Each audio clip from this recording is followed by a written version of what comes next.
Welcome to Transformative Principal. I'm your host, Jethro Jones, and you can follow me on Twitter at Jethro Jones. Over the past several years, you've heard me talk a lot about the mastermind, and I keep thinking it really is the best professional development that you can get. So what I'm going to be doing over the next couple of weeks is just reading some of the things that people have said have been most useful to them from our hour together. So here's the first one. The discussion about a high school principal, even though it was at a different level. And one person said this week, it was the quietest hour I've had in the last week. So those are just two reasons of what people are getting out of the mastermind. If you're curious about it, check out jethrojones.com/mastermind and just schedule a call and let's chat about whether or not it's the right fit for you. That's jethrojones.com/mastermind. I've got a book coming out. How exciting is that? It's called School X, and it's all about helping you as a principal be a designer of your school and not just a manager. So I hope you'll check it out. You can download the free chapter at schoolx.me. And once you get it, hit reply to the email and tell me what you think. Looking forward to sharing that with you. That's schoolx.me. This episode is brought to you by John Catt Educational, a professional development publisher serving as the global leader in combining both research and practice in all materials. Find timely PD publications to support yourself and your faculty by visiting them online at us.johncattbookshop.com. I am very excited to be talking with Derek Sivers, who is an entrepreneur who founded CD Baby and has written a few books. My favorite book that he's written is called Anything You Want, which is 40 lessons for a new kind of entrepreneur.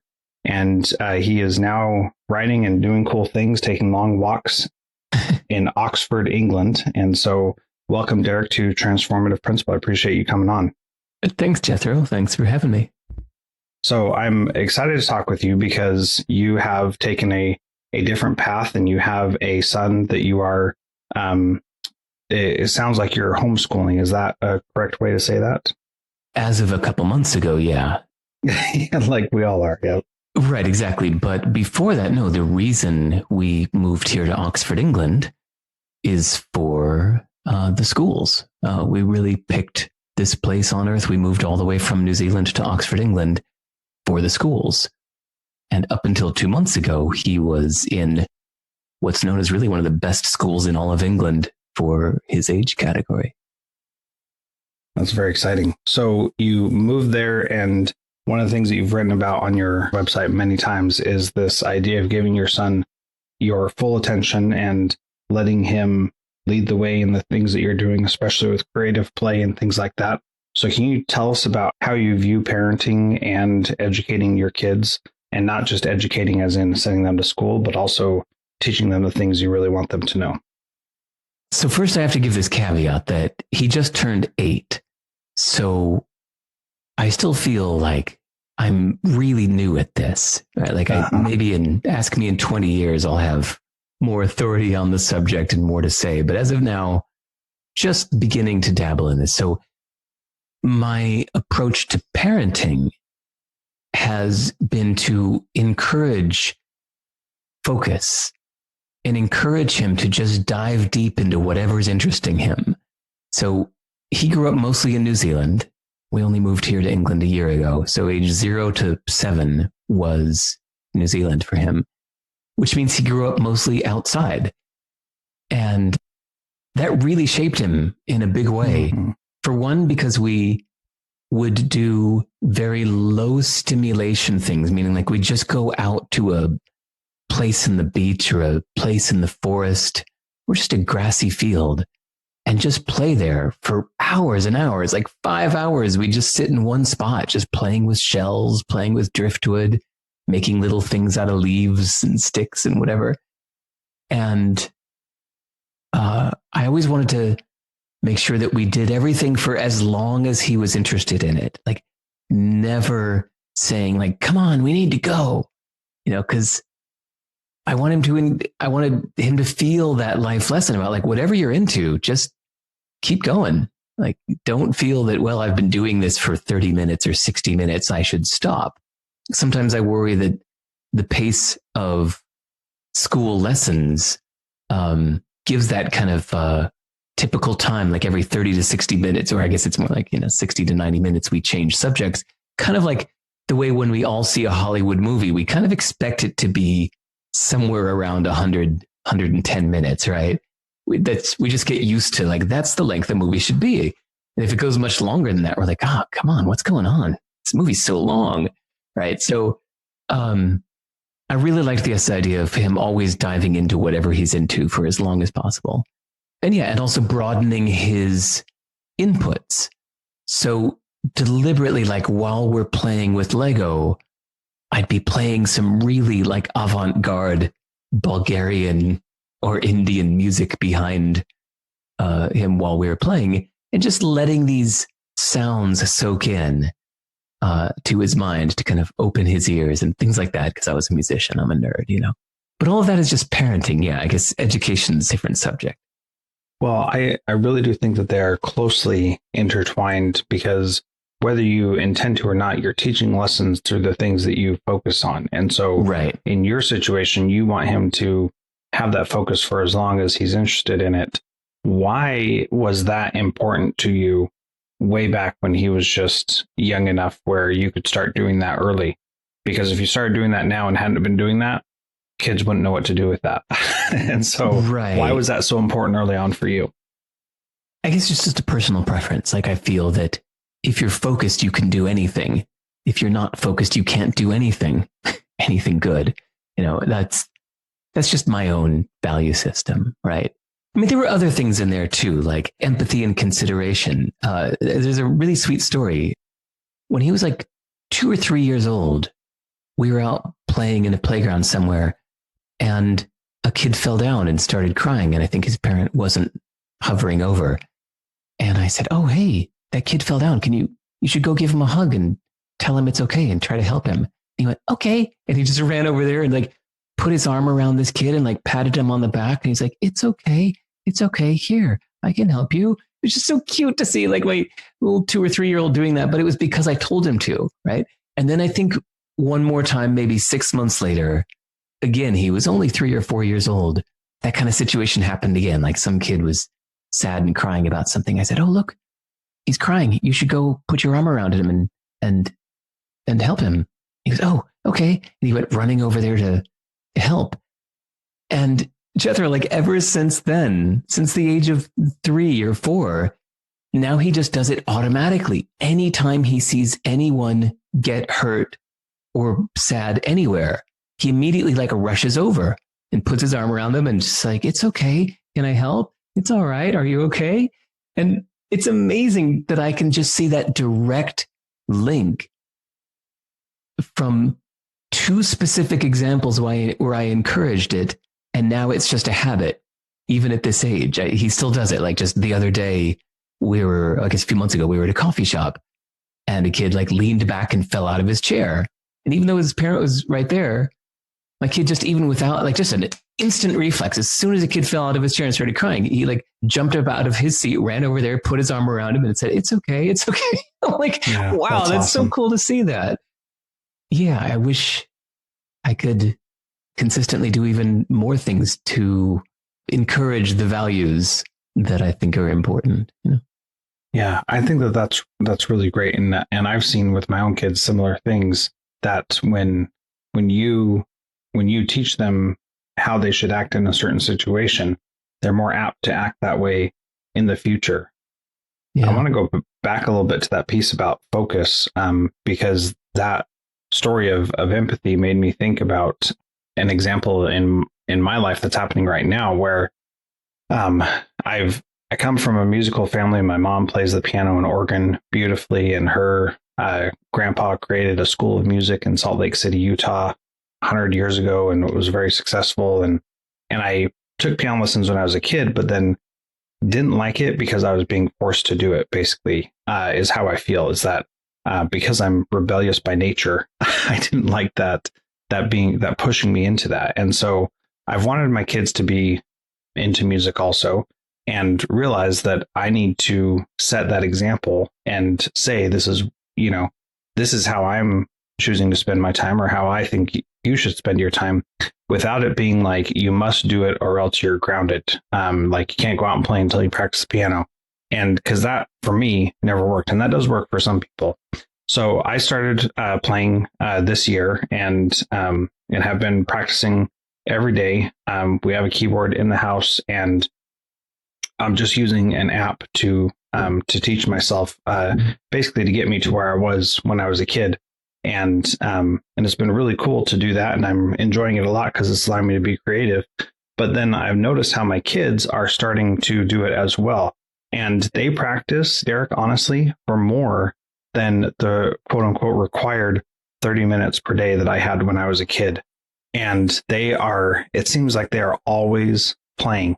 And I just find it so fascinating because they see me doing it, that they think they can do it as well. And it's one of those things where I believe they're going to be musicians because it's there and nobody is pushing them to do it. And they're going above and beyond what I would expect them to do. Even my oldest daughter, who has Down syndrome, she just cannot get her fingers to do what she wants them to do, but she loves music. And so she persists and continues to play every single day, and gets mad when she doesn't get to play as much as she wants. And She's not even doing it right, but she knows that it matters and that it's important to me, and she wants it to be important to her as well. At least that's what I think. But she's doing it. And so that idea of, leading by example, teaching them how you want them to act, and then allowing them to stay focused. I think those three things, when you combine them together, are really, really powerful. That's such a great example. I love it. Hey, I feel like I didn't answer the second half of your question about like how I'm educating my son. Like we talked about parenting, and I kind of stopped there to make the division between what I consider just parenting and education. But I've had education on my mind lately because of the school situation we're in right now, in May 2020, that up until 2 months ago, like I said, he was at one of the best schools in all of England, but he didn't like it. I mean, he liked it better than the school he was at before, just a little bit, but just all in all, like, do I have to go? And just every day just kind of felt like drained and grumble. And these last 2 months without school, I feel he's actually thriving more than ever. He's so into it, and I just see him advancing and thriving, which makes me want to learn more about unschooling, right? Like we're spending full time with him, so I'm just seeing these natural tendencies. So he loves memorization. He's really good at memorization. So we use Anki, Anki, which is a flashcard software, and we've been using that for a couple of years, and he just enjoys it. So, wanting to raise Little World Citizen, on the front of the flashcard, I put the picture, and just the picture of a country on the map, like no words on the map, just the shaded region of a country. And he memorizes what country that is just by shape. And at this point, he can do like over 130 countries in the world just by seeing the shape of the country on the front of the flashcard. He just gets it really quickly. So you just, flash, you show him, he goes, Azerbaijan, flash, Estonia, flash, Peru, flash, Vietnam, flash, Indonesia. And he recognizes these, and he actually like loves dancing while doing it. Right. So he's like, give me some more, Dad. And I just want to keep dancing. But then if you give him a word problem, whatever, Jennifer went into the store and bought 6 loaves of bread for 30 cents each. How much did she spend? He's just completely stumped. So I don't know at this point whether I should be maximizing his strengths or working on his weaknesses, or both. But here's what I have noticed is that when he sits down to do schoolwork, right? Like now that the school is kind of back in session through these kind of crappy online things, he does these required assignments, but he's so distracted Like when he's sitting down to do a worksheet that school is requiring, everything will distract him. Every little bird out the window, every paperclip on the table will be fascinating to him. But when he's making something himself, or like learning or reading through watching a video, he's completely riveted and completely focused. And his memorization thing, like he can recite word for word things he heard once a month ago if he was engaged while listening to it or watching it. But if he's distracted, like these school worksheets, he can't tell you what he did 5 seconds ago. And so I'm just noticing this huge difference between him flourishing by doing whatever's naturally interesting to him versus just floundering through doing school assignments. I'm not really sure what to make of it. It's all pretty new to me. Yeah, that is something that that is exactly what I try to coach schools to do more of, is to help kids be engaged in their learning by allowing them to choose the way that things work. And so instead of saying, here are these things you have to do, we do it more the way you do parenting. What are you interested in? Focus on that, and focus on that for as long as you can. And what we're going to see with kids is naturally their focus is going to move from one thing to another. However, you can get an intense amount of learning, quote unquote, done in the time that they're focused on that one thing. And so when you start with that premise and you start leading them down that path, then you create the opportunity for them to be engaged in something that they care about, that they're interested in, and they're going to learn so much more from that.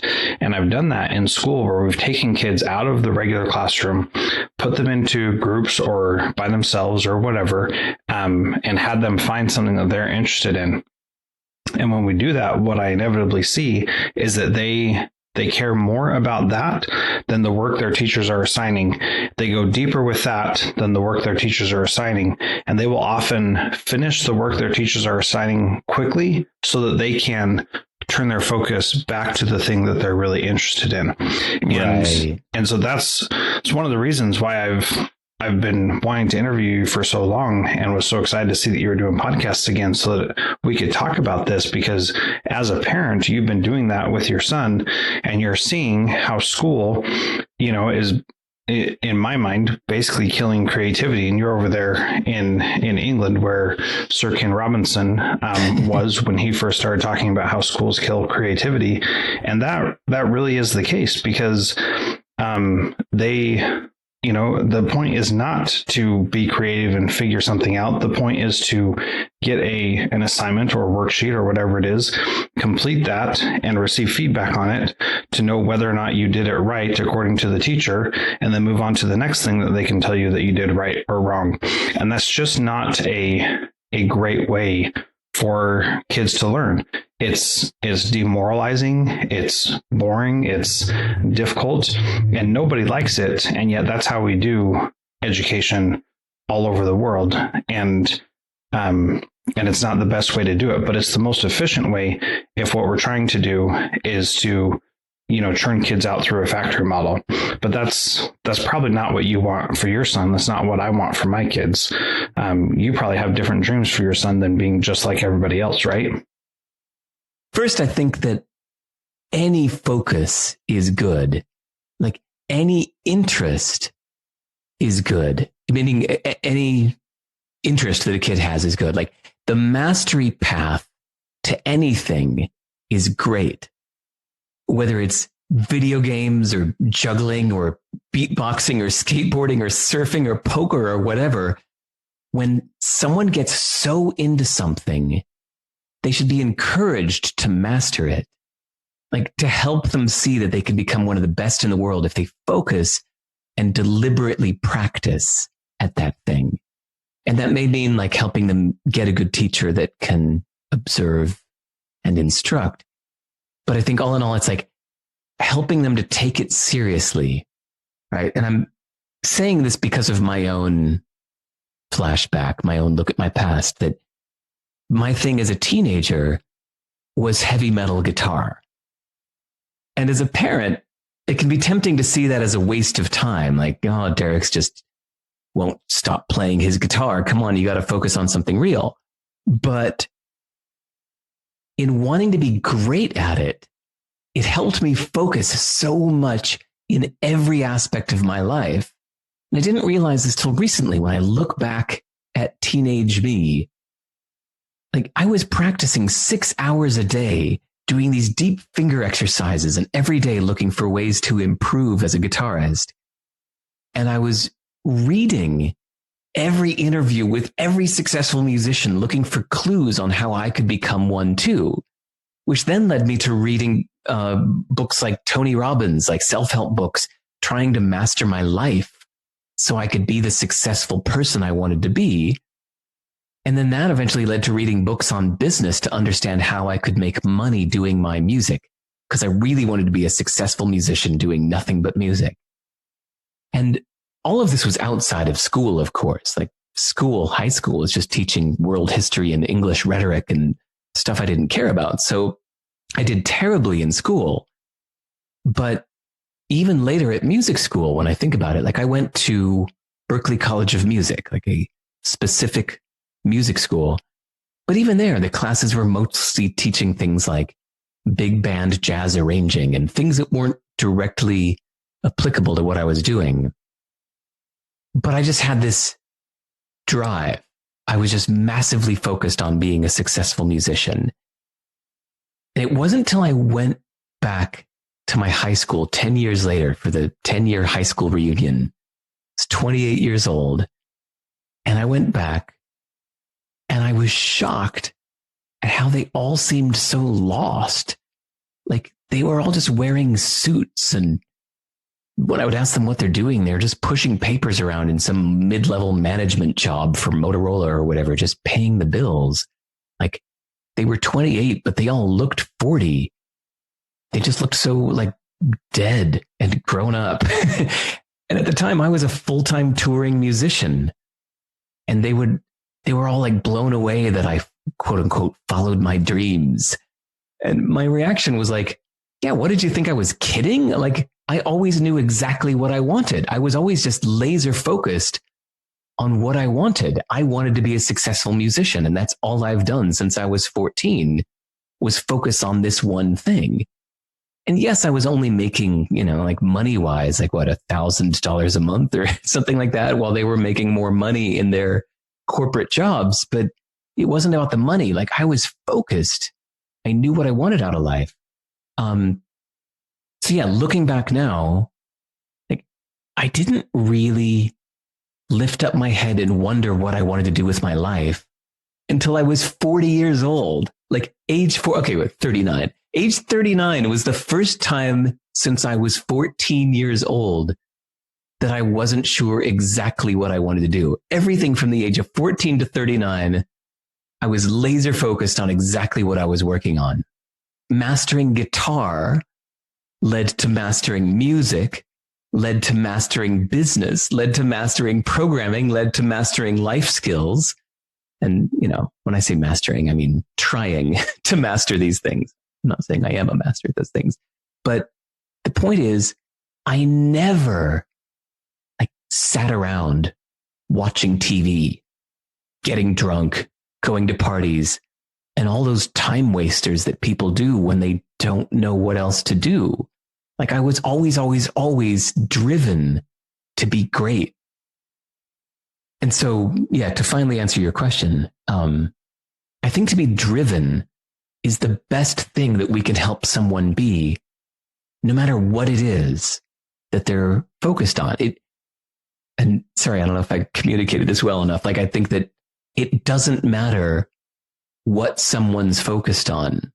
It can be even as shallow as video games.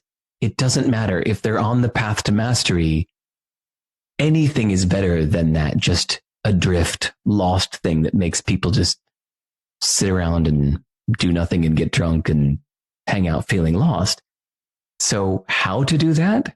How to help someone be driven? I don't know. Maybe probably by demystifying it, by showing them the path, by showing them it's possible, by helping them get step by step so that they can see the path, see the goal. But yeah, I think it's so crucial. Yeah, and to bring that to an education perspective, because it really is, in my opinion, if you in education, we're trying to get kids to achieve greatness by being, jacks of all trades or whatever the case may be. And the reality is, as you were reading those, and you've already said it, you were reading those interviews with great guitarists, and then your focus on being a great guitarist yourself led you to be able to focus on being a great business owner, led you to focus on being a great programmer so you could create your business that would eventually sustain you financially. And so all those things, the common thread in all your experiences was your focus on mastery and getting as good as you possibly could at something and focusing on that one thing. Now, all the other things, like you learned how to read better, you learned how to understand and retain information, you learned all these other skills that we think are so important in education. You learned those through that process of mastery. But not only that, you probably understood those things. And I'm not, I don't know guitarists, so I couldn't ask you anything specific, but I could probably ask you something about a specific guitarist and you could remember it, even though you read that interview 20 years ago, right? And oh God, yeah. I know every little tidbit of trivia and everything I read since I was 14 about all those musicians. It's crazy how much weird trivia. Yeah, you're right. I retained it all. But you didn't retain the things, about world history that your teachers wanted you to learn. However, your son, because he's interested in it, is paying attention to the shapes of countries and is probably going to know the shapes of countries for most of his life, if not his entire life. And so it's really easy after you've gone down that path of mastery to see where the things are that you've learned. And for schools, we can do that really easily because we know what you're supposed to learn and we can go tack those things on the back end and say, yep, this kid learned this. So for example, we had this program called Synergy at my school where kids could choose to do whatever they wanted to make the world a better place. And they got to define the world. They got to define better. They got to define what they were going to do. Really powerful experience. They had 3 hours over 2 days during the week to do that. I wish we could have given them more time to see what they could have created. So we had one group of kids that wanted to create a social network to prevent bullying at our school. And so they spent all their time working on that social network, trying to figure out how to create it, trying to learn how to code to be able to code it, all that kind of stuff. Now, did they ever actually succeed? No, they didn't. They didn't have the time, the resources, or anything to succeed, but they learned so much. They learned so much about research and about programming and about JavaScript and all these other languages that they had never known before. They learned about end user license agreements and terms and conditions and things like that they would have never thought about before. They learned about how to write simple if-then statements to have somebody report bullying on that system so that they could eradicate it. And like all these things that they learned, that I could find ways to tie them back to the content we were supposed to teach them. But those things they're going to remember forever. And they don't need me to go through and say, yes, to bless them and say that they've learned these things because they already know. And my feedback and validation of that is really meaningless to them because that learning process is already completed. But schools they're not created that way. That's what I try to do to help schools to establish systems like that so that they can do that. Because that allows kids to be creative. And as someone who's created your whole life, you know that is so important. And what would you say to someone who's saying, how do I get my kids to be more creative in my school? I love the example you just gave. I mean, when I look back at my schooling, there was no connection from school to my interests. It felt like school was it was the opposition. It was the hurdle. I was a bad student of all the required subjects. Like I was a bad student. I failed a lot of assignments and I would only get a passing grade because I would do well on the tests, but I just kind of refused to do the homework. But it was only when I saw music school as the key to getting what I want from life like to be a successful musician. Only then did I suddenly become a straight A student, going above and beyond on every assignment, because now it was applicable. That's the word that I heard, by the way, in that story you just gave, is that everything was now applicable. And when I think back about all my teenage obsession with being a successful musician, yeah, everything I was reading, I was immediately applying it. Like, this is immediately applicable. I need to know this to help me solve the problem I'm wrestling with right now. That's the best way to learn, right? Like, even years later, around the age of 30, that's when I started programming, but it was from absolute necessity. Like, I had already started CD Baby without knowing any programming. And then it just quickly ballooned and grew faster than I could handle. And so all of this manual labor I was doing for hours a day, I had to figure out how to automate it. I had a massive problem of hours a day of manual labor. I needed to figure out the solution now on how to automate this. And that's how I learned programming, by absolute necessity. And I feel bad for somebody that's just kind of like, well, yeah, I guess I should probably learn how to program. I guess I'll take a coding course. But it's like, if you don't have a problem to solve, it's all just going to be this foggy, abstract stuff that you're not really sure what you're supposed to know. You know, I think we need a problem first, a mission, and then all of the learning based around that to help you solve that problem. So, yeah, my school itself gave me nothing. Even when I went to music school, even Berklee College of Music is kind of this famous music school. And at least when I was there, it just wasn't very good. The teachers weren't very good. They were often discouraging. They were often just these kind of burnt out musicians that would show up late to class, pretty disorganized. But I was so driven that the school itself was like just a stepping stone for me. Like, the school didn't teach me anything. And I almost dropped out because of it. It was only when I took a summer off and I decided, like, you know what? If I know in advance the school isn't going to teach me anything, then I can just go back and just use it like a library.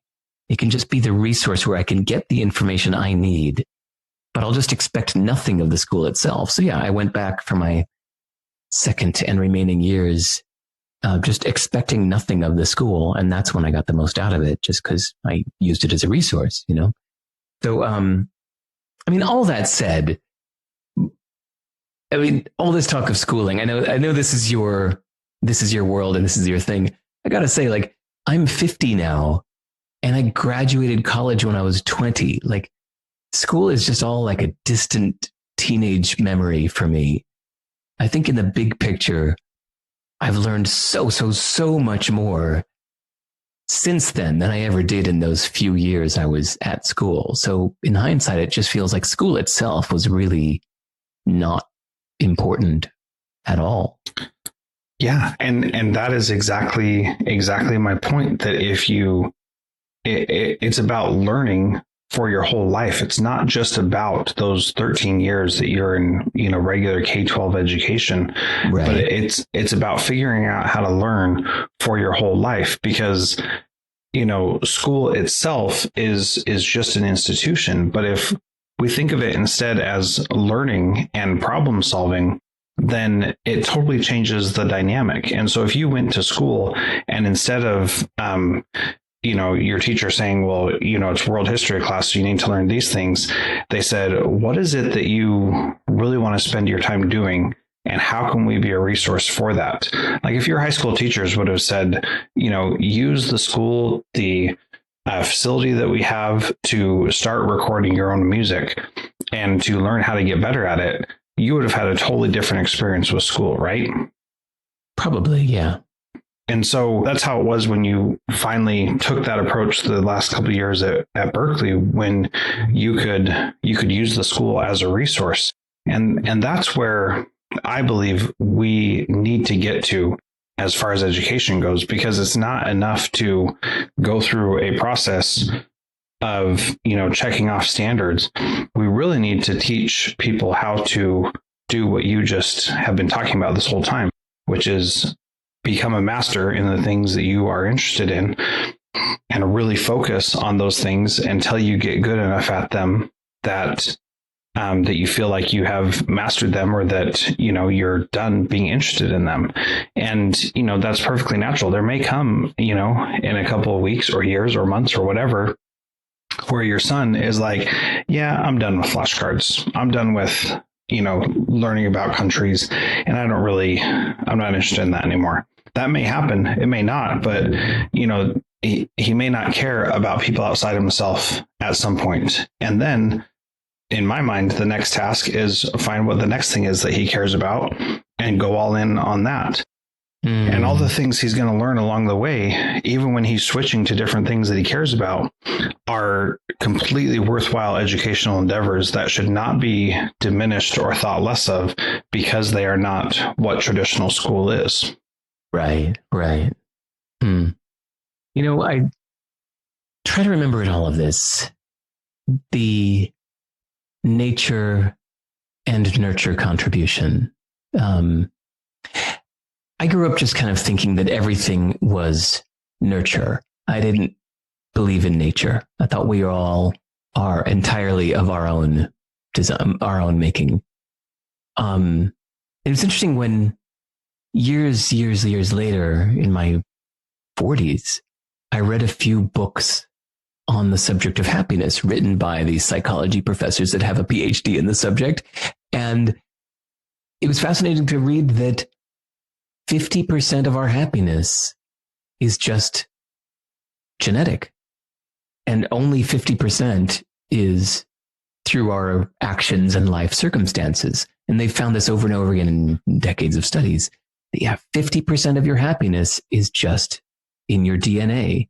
And the best you can do with all of your attitude adjustments and positive thinking and even your life circumstances and where you live and all that stuff is only accounts for 50% of your happiness.